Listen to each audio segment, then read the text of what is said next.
আচ্ছা, তো আমাদের ওই ফাইলটা সেভ করা শেষ। ফাইলটা শেষ করা শেষ।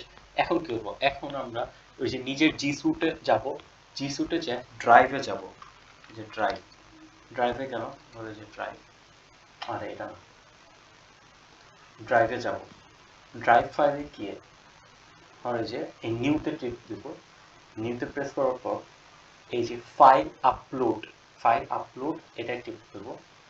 ফাইল আপলোড হওয়ার পর যেখানে ছিল আর কি, আমি ডেস্কটপে সেভ করছিলাম, ডেস্কটপ, ডেস্কটপে যাওয়ার পর এই যে প্রেজেন্টেশন করি, এই যে প্রেজেন্টেশন, এটা এটা নিব, এন্টার টিপ দিলাম।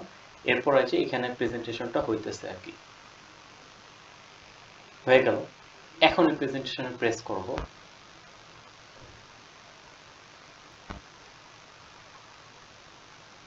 করার পর এই স্ক্রিনটা আসবে।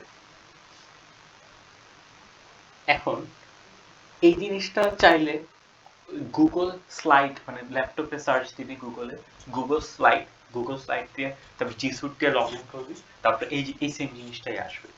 এরপর এখানে এই যে এখানে প্রত্যেকটা জিনিস এখানে টাচ করা যায়, এই যে নেম, নেমে এখানে নিজের নামটা লিখবি, আমি দেখলাম ইউনুস, ইউনুস লিখলাম। এখন চাইলে এটাকে ই করা যায়, এই মানে বড় করা যায় আর কি, যে এখানে এটা টিপ দিলে বড় হবে, এটা দিলে বোল্ড হবে, এই হবে, এই মানে সব এডিটিং করা যায়। এরপর এখানে নিচে এই জিনিসটা ভালো লাগলো না, এখানে চেঞ্জ করতে পারবি প্রত্যেকটা ইতে। ছবি, ছবি নিয়ে যদি কিছু হয় তাহলে একবার বলিস, ছবি নিয়ে একটু ঝামেলা লাগতেছে, ছবিটা আমি চেঞ্জ করতে চাইতেছি বা সামথিং। এখানে এমনি করে থ্যাংক ইউ। আরো আরো আরো যদি স্লাইড দেওয়া লাগে তাহলে এই যে এটা ধর দিলি, এরকম দিলে একটা স্লাইড ওপেন হলো। এখানে আর কি ধর একটু ই করা লাগবে, একটা দিলে ওয়ার্ক সাইটেশন, এই যে ওয়ার্ক, কালারও চেঞ্জ করা যায়, কালার এই যে এটাতে কালার চেঞ্জ হয়, ও সরি হ্যাঁ, এই যে টেক্সট কালার, এবার করে ই করে এখান দিবি ওয়ার্ক সাইটেশন দিবি, কালারটা চেঞ্জ করে একটু দেখে ওয়ার্ক সাইটেশন, ওয়ার্ক আই কি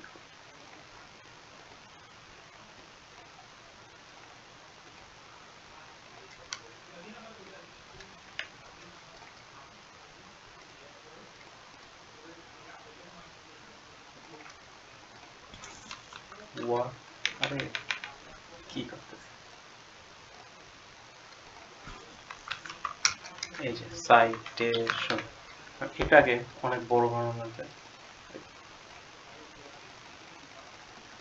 বানালাম বোল্ড, বানালাম ইটালিক্স, আন্ডারলাইন, এভাবে করে আবার নিচে আরেকটা দিলে, এখানে দিলে ওই যে টাইপ করে যেভাবে হয়ে যাবে ইনশাআল্লাহ।